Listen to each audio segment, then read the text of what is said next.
Hey, this is Not the Girl Next Door show, and today I have Fourth Point with me.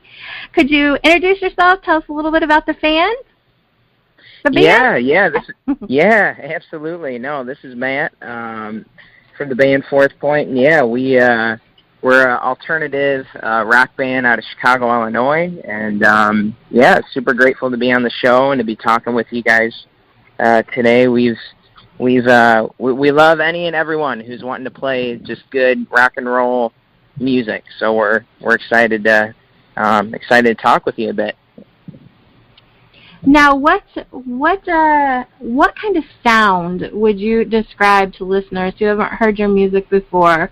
Who would you say that what like an alt sound, or what kind of sound? Yeah, absolutely, man. We've gotten a lot of different stuff over the years. I would say like we're, best way to describe us, alternative, indie rock, hard rock. Some of our influences that we've been accredited or at least told that we sound like are bands like Switchfoot, and everything from that to like Creed to, man, I don't even know, like people have commented Muse on some of our songs. So there's been a definite mixture of like all different eras, and I've been told that I sound like Bon Jovi sometimes, which is pretty funny, but equally awesome, I guess. So that's pretty sweet. But yeah, I mean, we're synthy alternative rock, very guitar driven. Yeah, anybody who loves kind of that niche of music, yeah, that's kind of the stuff that we do. Now, where you guys are, we were talking a little bit before we started the interview. I'm a little bit East Central Illinois, but where you guys right now are located, how is the music scene, the rock music scene where you guys are, like more by Chicago?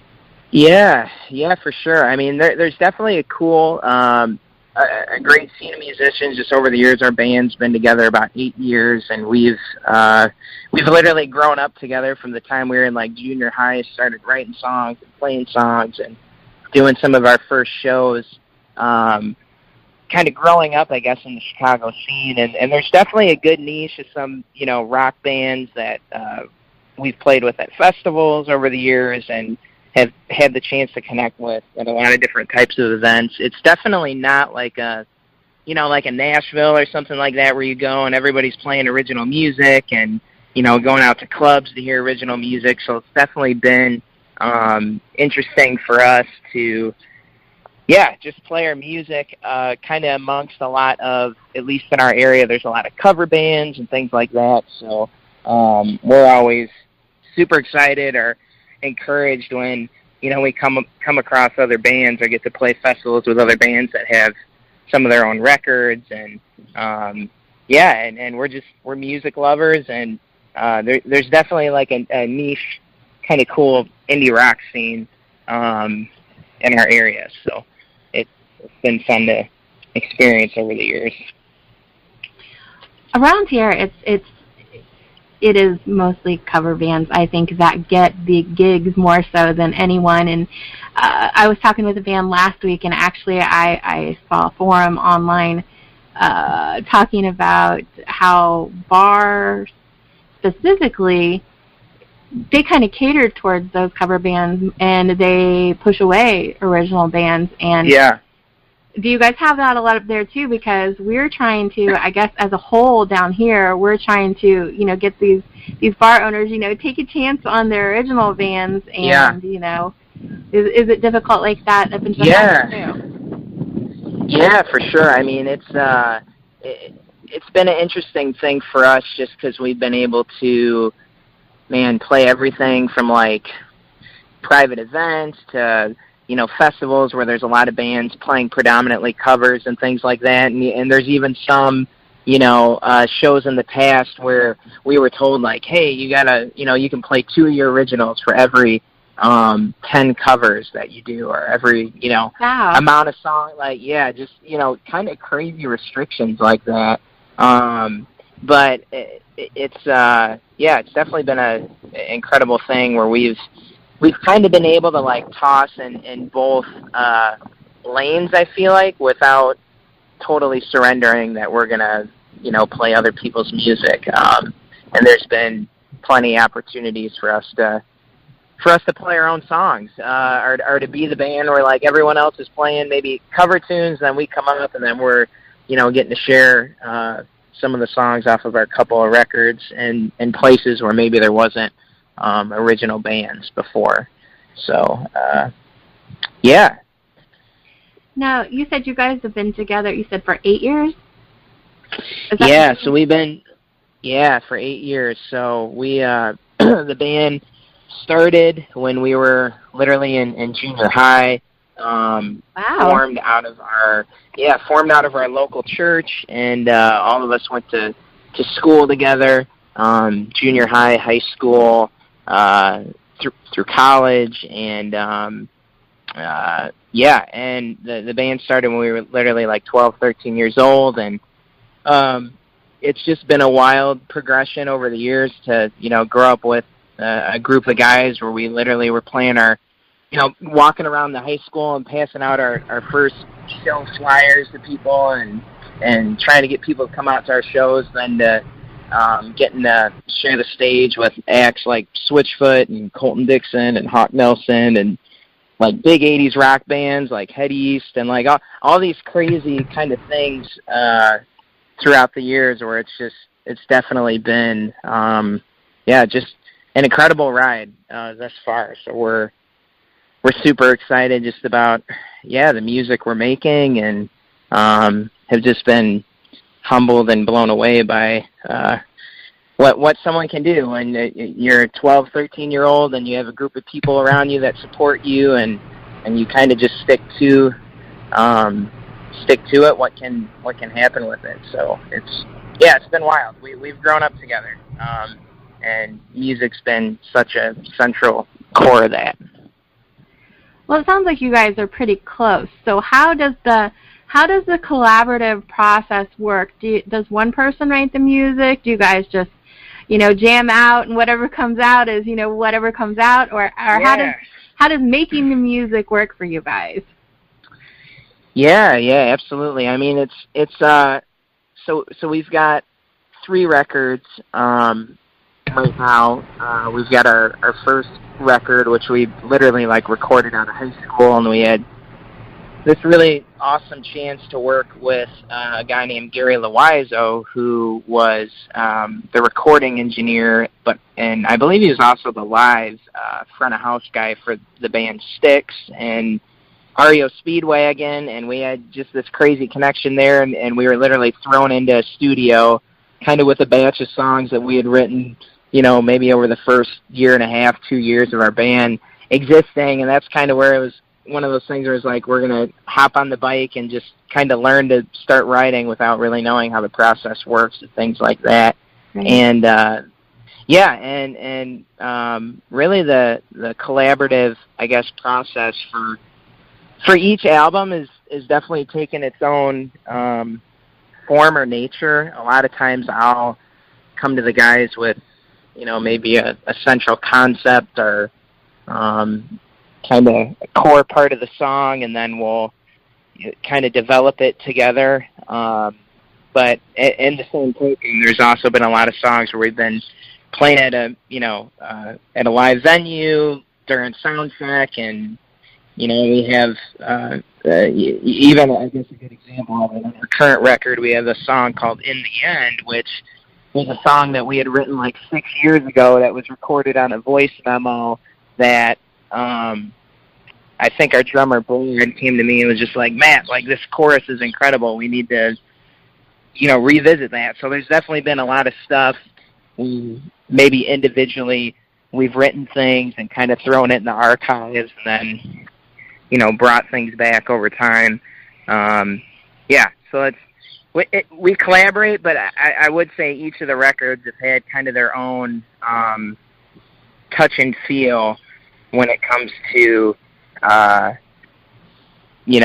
it me bringing more of the songs, or was it, especially this last record was very much so more of a band joint effort in the way of everything from lyrically to production to kind of all the elements that make a record come together. So yeah, they've each had their own form, but we've definitely all have our own little bits and pieces in there that kind of make it come together. Well, let's talk about that. Let's talk about your music. You guys just recently released a new song, What I Know, and a video for that song. So let's maybe talk a little bit about what the song is about and how it was making a video. Yeah. So we part of the cool thing and playing in the area that we've kind of grown up in, we've been able to meet a lot of just incredible, super talented, artsy people, whether they're bands or musicians or videographers or photo people. And that particular song, What I Know, that we just put out the video for,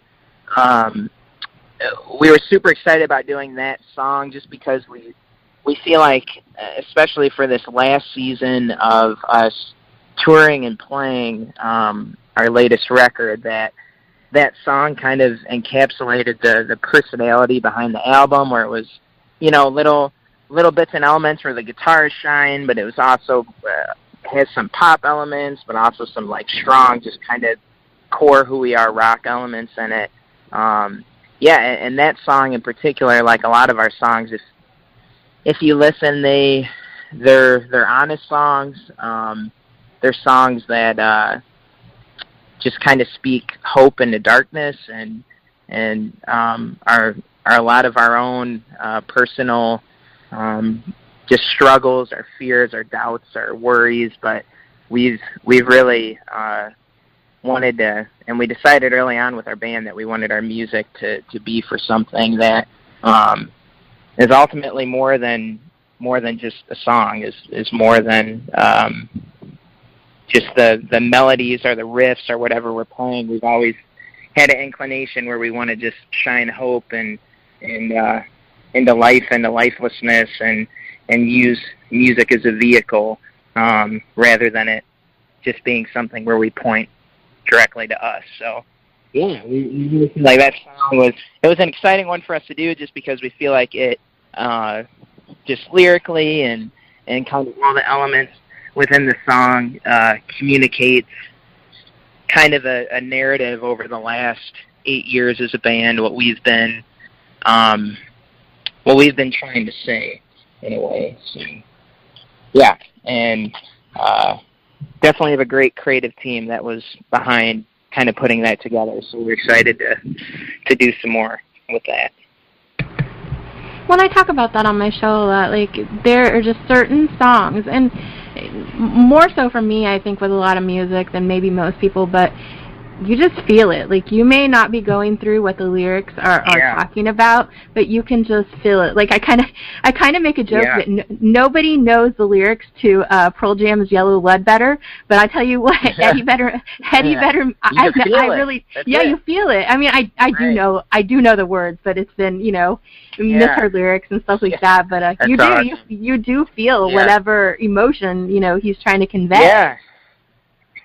Yeah, absolutely. And I mean, and that's something for us. What's been cool is playing our music. I think, especially we've found, and even in the process of some of the stuff that we've been currently working on, where we're really starting to get a lane where we're noticing, and even just online and people responding to our songs and things like that, that there's been definitely a common thread of I don't know, you kind of associate things with different bands, or you maybe sometimes associate like moods, or like, maybe you'll put on one band because you want to feel a certain way, or you want to connect with them in a certain way.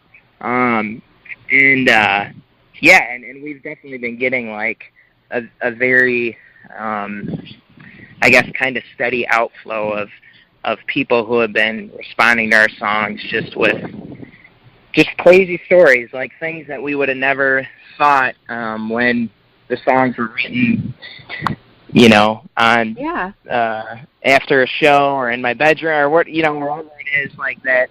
These melodies are written that they were going to communicate in the way that they have, and I think feeling's a huge part of that.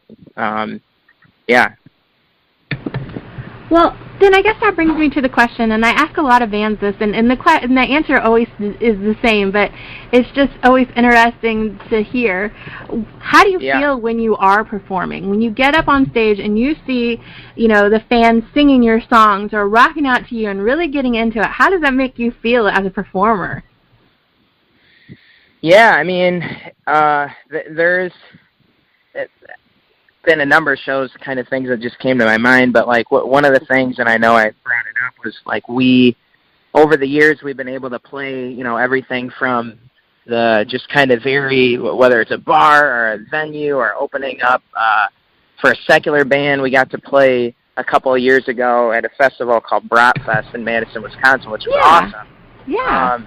And we we ate like 30 brats, like between four of us as a band, and it was just like the greatest thing ever. But we got to play before the band Red Jumpsuit Apparatus, earlier in the day, and the interesting thing about like that particular show, I remember when you bring up like people singing your songs or just responding, we had the chance to play a couple sets before them, and just watching like some of the people who didn't necessarily like know our music that were there, for them, and coming up and kind of responding to some of these songs that they've never heard before. Even when we've played shows, like youth conferences or like all different types of events that we've done where people are a little more familiar with our music.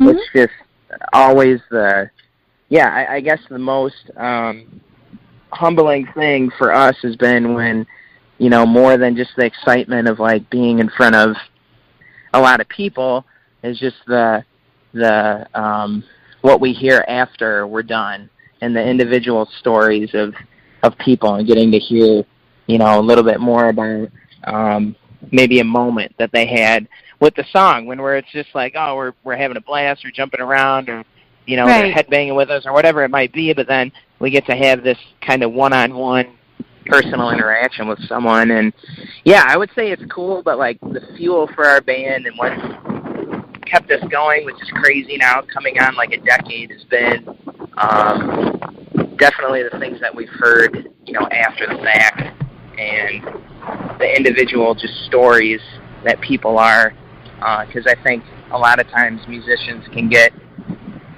just super overwhelmed with all this attention that you're getting, rather than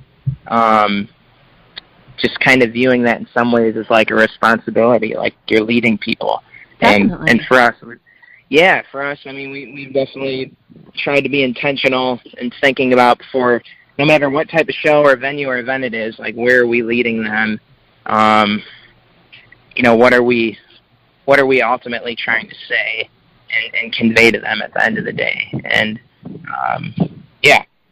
so not to get too crazy deep on it there, change the course of action in the question, but it's, long story short, it's an awesome feeling, and we're super thankful for everything we've been able to do so far. Well, let's kind of go to the flip side of performing. You guys have been together and performing a while. What are some crazy fan or crazy band stories that have happened that you could tell us about while you were performing before? Oh, man. Yeah. Oh, man. That's an awesome question. That's like I would be super interested to hear like all the different bands, what they say. So there's some pretty crazy stories. Yeah, no, I believe it. Like, I wonder where we're going to land on the totem pole. Well, go ahead. There's been a lot of different stuff. I remember, I guess just one example, and I don't even know how this happened, but it was, I think it was 2011 or so. I know, maybe it was like 2012. We were opening for this band for a festival in Sugar Grove, Illinois, and there was probably a couple thousand people in the audience. We were opening for this national like touring band, and that was our first time just kind of being thrown into that situation.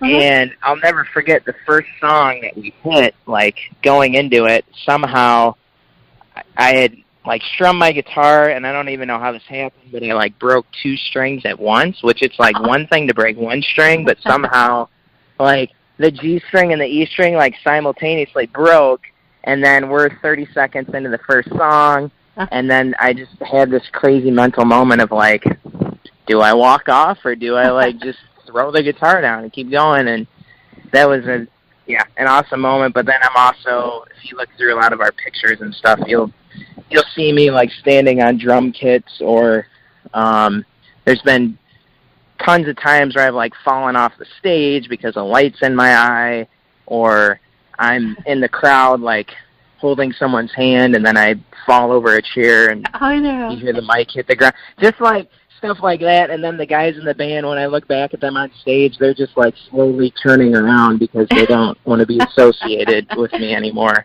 Like silly stuff like that. But yeah, it's that I could probably write a book about the mistakes as opposed to like, oh my gosh, these were the incredible moments that we like played perfect.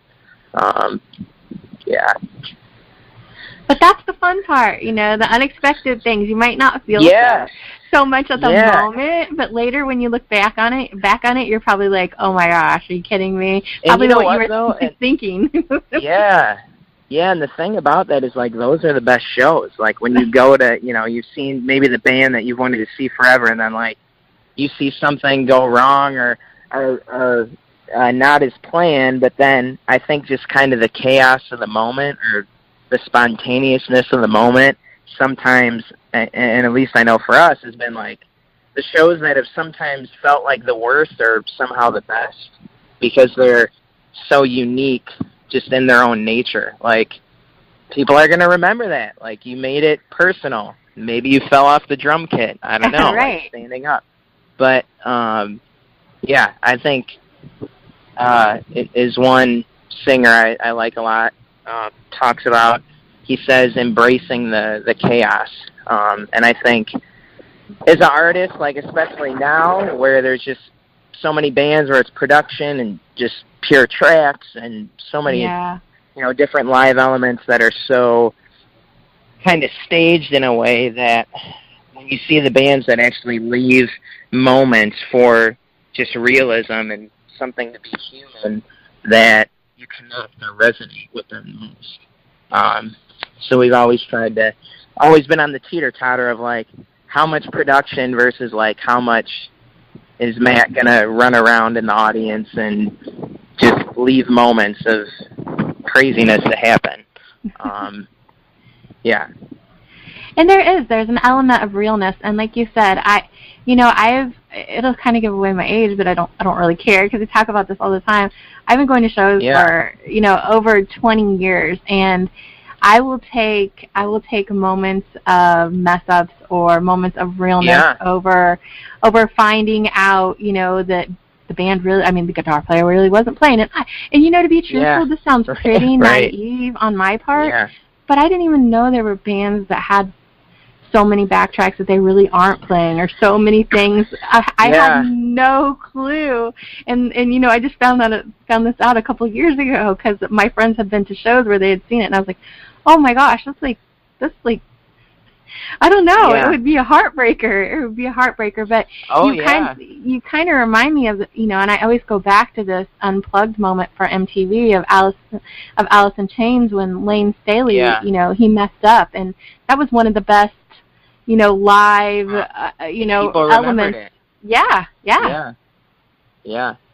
No, I think that, you know, and those, like, and even over the years, like, getting to, like, play or share the stage with some of our heroes, like, as a kid, there's been plenty of bands that we've played with where, you know, it's been wild to kind of see some of those, I guess, behind-the-scenes elements where, like, you see how different bands maybe you've looked up to, and for us that we've looked up to, like, handle those chaotic moments where it's like, of course it's not good when, you know, like, your guitar somehow falls, like, 5 steps out of tune, and then, like, I don't know, like, something crazy happens, but then you see these like, Dave Grohl moments where the dude's, like, sitting in a chair with a broken leg, and Right. the crowd's just eating it up and loving it. Of course.